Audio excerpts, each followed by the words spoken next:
Hello everyone, I am Monika Singh and welcome back to target for IQ.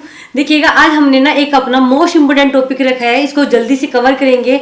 आप सबके लिए ये मेंस एंड पीटी के लिए दोनों के लिए इम्पोर्टेंट है, तो प्लीज़ आप इसको ध्यान से देखेंगे एंड इसके शॉर्ट नोट भी तैयार करेंगे क्योंकि ये आपके लिए मोस्ट इम्पोर्टेंट टॉपिक है। ठीक है, तो चलिए स्टार्ट करते हैं। जैसे कि आपके सामने लिखा हुआ भी है पावर ऑफ प्रेजिडेंट। ठीक है, तो प्रेजिडेंट की पावर के बारे में बात करेंगे। डायरेक्ट बात करते हैं हम इसकी। ठीक है, कि राष्ट्रपति जो है उनके पास कौन सी हमारे पावर होती है उसको डिस्कस करेंगे। देखिएगा, सबसे पहले बात करते हैं executive power. Most important topic है, इसको थोड़ा ध्यान से सुनेंगे आप लोग, ओके, और शॉर्ट नोट भी तैयार करेंगे इसके। ठीक है, तो एग्जीक्यूटिव पावर की बात करें तो कार्यपालिका शक्ति हमारा आर्टिकल 53 में दिया हुआ है। ठीक है, तो इसमें बात की गई है कि जितनी भी एग्जीक्यूटिव पावर होंगी ना, वो डायरेक्ट मतलब एक्सरसाइज की जाएंगी राष्ट्रपति के द्वारा, चाहे वो डायरेक्टली उसको खुद करे या अपने सबॉर्डिनेट के थ्रू कराए। ठीक है, तो all executive power are exercise by him, या तो वो खुद करेंगे, कैसे, डायरेक्टली करेंगे या फिर थ्रू सबॉर्डिनेट। ठीक है, अपने सबॉर्डिनेट के थ्रू भी करवा सकते हैं। ठीक है, कि जो भी कार्यपालिका शक्ति होंगी राष्ट्रपति और उसके अधीनस्थ अधिकारियों द्वारा उपयोग की जाएगी। ठीक है, ये बात हो गई। नेक्स्ट देखेंगे हमारा, जो राष्ट्रपति होते हैं वो एक्स ऑफिशियो होते हैं। He is the ex officio supreme commander of the defence force. ठीक है, ये किस चीज के वो होते हैं, सुप्रीम कमांडर डिफेंस फोर्स के होते हैं। ठीक है, he can declare war and make peace. वो क्या कर सकता है, वो डिक्लेयर कर सकता है वॉर एंड पीस, शांति बनाए रखने के लिए भी बोल सकता है। ठीक है, नेक्स्ट देखेंगे इसका पॉइंट आपका, ये 2 पॉइंट हो गए। तीसरे में हम बात करते हैं, एक क्वेश्चन पीटी में आपका बहुत ज्यादा बनता है, क्या कि इसका अपॉइंटमेंट कौन करता है। ठीक है, या राष्ट्रपति के द्वारा कौन कौन अपॉइंट किए जाते हैं, तो उसकी लिस्ट आपके सामने है, ध्यान से देखेंगे चीजों को। फर्स्ट बात करते हैं गवर्नर्स। जो भी हमारे राज्य में गवर्नर्स होते हैं उनका अपॉइंटमेंट राष्ट्रपति के द्वारा ही किया जाता है। गवर्नर हो गया, लेफ्टिनेंट गवर्नर हो गया। ठीक है, चीफ जस्टिस एंड जजेस of supreme court and high court. ठीक है, जो चीफ जस्टिस है हमारे कहाँ के, चाहे वो चीफ जस्टिस हो या जजिस हो, हाई कोर्ट के हो या सुप्रीम कोर्ट के हो, वो भी किसके द्वारा अपॉइंट किए जाते हैं, तो वो भी हमारे राष्ट्रपति जी के द्वारा ही अपॉइंट किए जाते हैं। नेक्स्ट देखेंगे मिनिस्टर्स। ठीक है, प्राइम मिनिस्टर हो या फिर आपके यूनियन मिनिस्टर हो। ठीक है, जो हमारे चीफ इलेक्शन कमिश्नर होते हैं। ठीक है, कौन होते हैं, कमिश्नर, चीफ इलेक्शन कमिश्नर या हमारा कंट्रोलर। ठीक है, controller and auditor general of India, जिसको हम बोलते हैं कैग। ठीक है, controller and auditor general of India, या फिर आपका मेंबर हो सकते हैं यूपीएससी के, यूनियन पब्लिक सर्विस कमीशन के जो मेंबर होते हैं वो भी, या फिर हमारे फाइनेंस कमीशन के। ठीक है, फाइनेंस कमीशन के जो मेंबर होते हैं वो भी, the member of the finance commission and inter state council, ये भी मेंबर्स हमारे राष्ट्रपति जी के द्वारा ही चुने जाते हैं। ये सारे मैंने एक साथ एक लिस्ट में दिए, जिससे कि आप क्या कर सकते हो, पीटी के लिए ये पॉइंट्स आप याद रख सकते हैं। इसलिए मैंने बोला कि इसके शॉर्ट नोट्स जरूर बनाना, ये आपके लिए पीटी एंड मेंस के लिए दोनों के लिए इंपॉर्टेंट टॉपिक है। ओके, तो नेक्स्ट बात करेंगे, जो हमारे SC ST या बैकवर्ड क्लासेस होते हैं ना, उनके कमिश्नर्स को भी कौन करता है, अपॉइंट राष्ट्रपति ही करता है, ध्यान देंगे। उसके बाद बात करेंगे तीसरी बात, क्या कार्य होते हैं, देखिएगा, he must be informed all decision to the council of minister, मतलब decision of the council of ministers. देखिएगा, क्या करेगा, वो इन्फॉर्म करेगा सभी डिसीजन को काउंसिल ऑफ मिनिस्टर से। ठीक है, एंड उसके पास पावर होती है, जब वो अपॉइंट करने की पावर है। देखिए, अपॉइंट करने की पावर हमें आपको पढ़ा चुकी हूँ। अपॉइंट करने की है तो क्या वो किसी को रिमूव भी कर सकते हैं, तो देखेंगे कि करके कि यस, रिमूव भी कर सकते हैं, उनके पास पावर है कुछ अथॉरिटीज को रिमूव करने की भी। देखेंगे कौन कौन से आते हैं, इस पे भी क्वेश्चन बनता है पीटी में, ध्यान से देखेंगे। सबसे पहले हमारा अटॉर्नी जनरल ऑफ इंडिया। ठीक है, अटॉर्नी जनरल ऑफ इंडिया को भी हटा सकते हैं, गवर्नर्स को भी, जो राज्य में होते हैं गवर्नर्स, या चेयरमैन हो हमारे कोई से भी पब्लिक सर्विस कमीशन के। ठीक है, पब्लिक सर्विस कमीशन के कोई से भी मेंबर, चाहे वो यूनियन के हो चाहे स्टेट के हो, या फिर आपका जज हो सुप्रीम कोर्ट और हाई कोर्ट, और या फिर एक नेक्स्ट अथॉरिटी हमारी आती है इलेक्शन कमिश्नर। इन सबको भी क्या करने की पावर है राष्ट्रपति जी के पास, रिमूव करने की पावर यहाँ पर दी गई है। बातें क्लियर, आगे देखेंगे।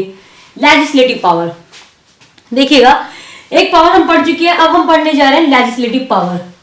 देखिएगा, लेजिस्लेटिव पावर में क्या है, लेजिस्लेटिव का मतलब होता है कानून बनाने की पावर। ठीक है, एक तरीके से कि वो कानून बना सकता है। अब एक क्वेश्चन यहाँ पे मैं अभी आपको बताने वाली हूँ लेजिस्लेटिव मतलब एक तरीके से क्या किया जा रहा है, कानून भी बना सकता है और बहुत सारी चीजें भी होती हैं। क्या देखिएगा, प्रेसिडेंट के पास पावर है, वो समन भी कर सकता है, समन मतलब आहूत भी कर सकता है, ठीक है, प्रोपोग्यू भी कर सकता है, और एक तरीके से क्या कर सकता है, एड्रेस भी कर सकता है पार्लियामेंट को, कि राष्ट्रपति के पास पावर है समन करने की, प्रोपोग्यू करने की और एड्रेस करने की, किसको, पार्लियामेंट में, ठीक है। कब, पार्लियामेंट को कब, at the commencement of first session, जब आपका क्या किया जाता है, जनरल इलेक्शन के बाद, ठीक है, at the commencement of the first session after each general election and the first session of each year. General election के फर्स्ट सेशन में और जो भी आपका फर्स्ट सेशन होता है ईच ईयर में, उसको भी क्या कर सकता है, ये समन भी कर सकता है, प्रोपोज भी कर सकता है और एड्रेस भी कर सकते हैं, ठीक है, बात है क्लियर। उसके बाद बात आती है कि क्या लोकसभा को भी डिजोल्व कर सकता है, he also dissolve the Lok Sabha, ठीक है, लोकसभा को भी डिजोल्व करने की पावर इनके पास होती है। नेक्स्ट बात करेंगे, जब ज्वाइंट सीटिंग होती है, ठीक है, कि तब क्या रोल होता है राष्ट्रपति जी का, तो he can also summon a joint sitting. Joint sitting दोनों हाउसेस के लिए उनको बुलाया जाता है, वो ज्वाइंट सीटिंग होती है, ठीक है। आर्टिकल आप इसको मेंशन करेंगे, चलो मैं बता देती हूँ, 108 में आपकी क्या दी गई है, ज्वाइंट सीटिंग दी गई है, joint sitting of both house of the parliament, ठीक है। 108 में बता दिया यहाँ पर, in case of dialogue between them. देखिएगा, ज्वाइंट सीटिंग जब भी होती है कि जब आपका दोनों सदनों के बीच में कोई मतभेद होता है, तो दोनों सदनों को एक साथ बुलाया जाता है, और बुलाने की पावर किसके पास होती है, राष्ट्रपति की, मतलब he can also summon a joint sitting, राष्ट्रपति बुला सकते हैं, ठीक है, जब भी उनके बीच में, दोनों के बीच में कोई डेडलॉक होता है, ठीक है। और एक क्वेश्चन यहाँ पे ये बन गया, तो ज्वाइंट सीटिंग बुलाते कौन है, राष्ट्रपति बुलाते हैं, लेकिन एक क्वेश्चन आपका पीटी का यहाँ पे ये भी बनता है कि ज्वाइंट सीटिंग को प्रिजाइडेड कौन करता है, तो कौन करते हैं, हमारे लोकसभा के स्पीकर करते हैं, कौन, लोकसभा के स्पीकर, ठीक है।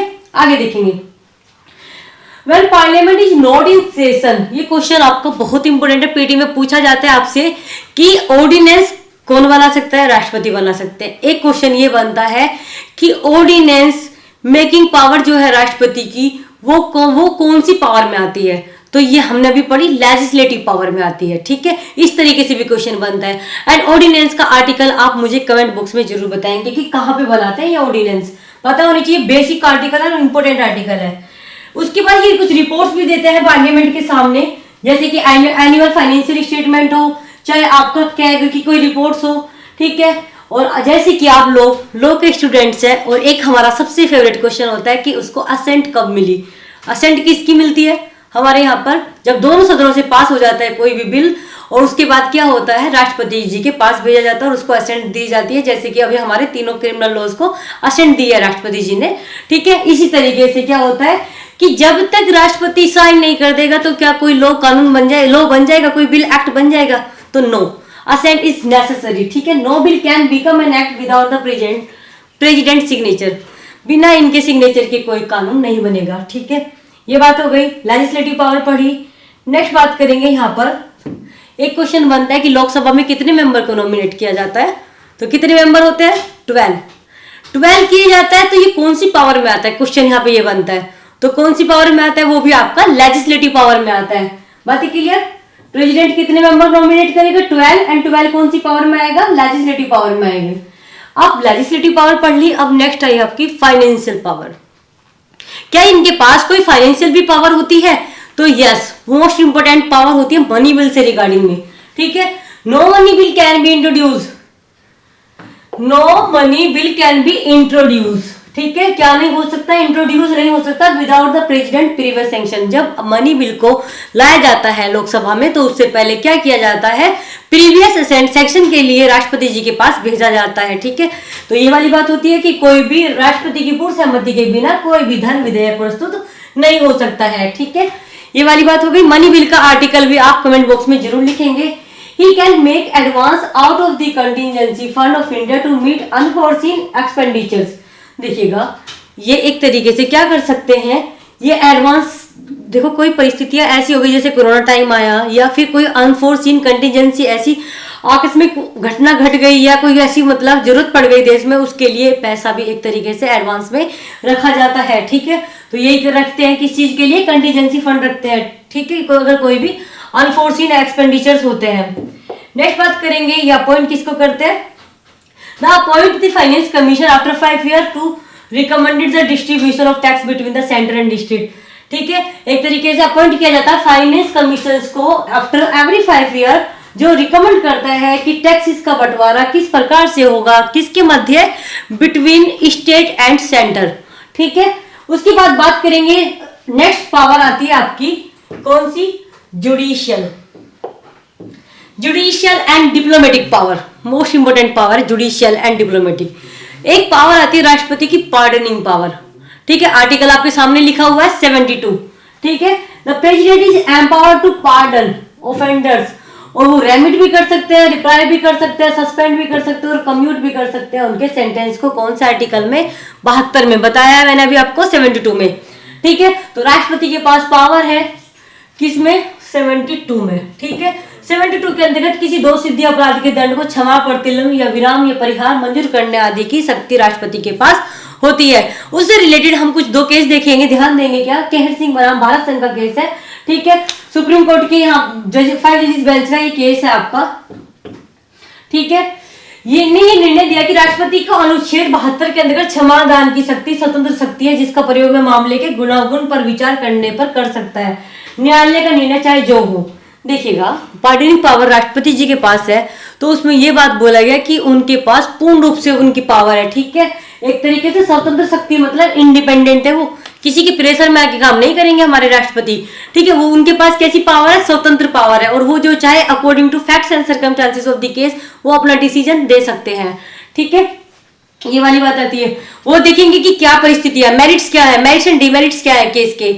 ऐसा नहीं कि वो किसी के प्रेशर में आके कोई काम करेंगे। ये हमारा किसका केस है, केहर सिंह का। एक केस और पढ़ेंगे आपका, सईपुरा बनाम आंध्र प्रदेश राज्य का केस है। सुप्रीम कोर्ट में इसने क्या अवलोकन किया था, देखेंगे कि राष्ट्रपति और राज्यपाल की क्षमादान की शक्ति का न्यायिक पुनर्विलोकन किया